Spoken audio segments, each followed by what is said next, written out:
Today in the United States, there are two celebrations going on. One of them, of course, is the inauguration of President Donald Trump, who will be inaugurated today on Capitol Hill in Washington, D.C.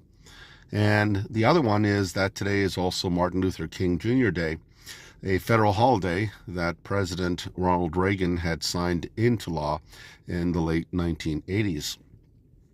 A lot of folks, of course, will remember Martin Luther King Jr. as a civil rights movement advocate. He did much to bring about the equalization, if you will, of both white and black people. He brought about the eventual reforms in the American justice system, getting rid of the whole segregationist, separatist ideas between blacks and whites, having black-only bathrooms and white-only bathrooms and so forth.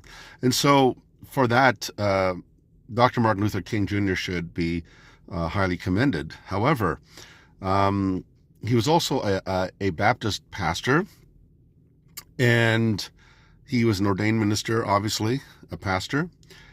But a lot of people don't know that Martin Luther King Jr. actually, although he was a Baptist minister, he denied some of the very core essential doctrines of the Christian faith, core doctrines that are part of the biblical witness. It's part of the statement of faith that the church has held to for 2,000 years.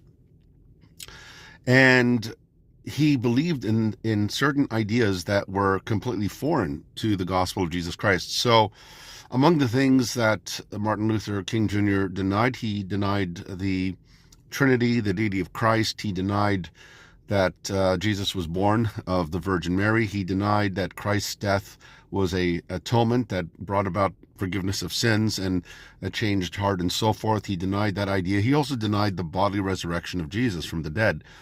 To deny that is to place yourself immediately outside the pale of Christianity. And he also denied the second coming of Christ, that Christ would return again. And so, not to burst your bubble today, but while we do recognize him for civil rights causes, he was in Christian terminology, he was a heretic in denying those foundational doctrines. If you want to know more, look in the description box below this video, and you can see my full video where I show the documentation from Martin Luther King Jr. himself. Besides that, have a happy Martin Luther King Day, and have a happy Inauguration Day.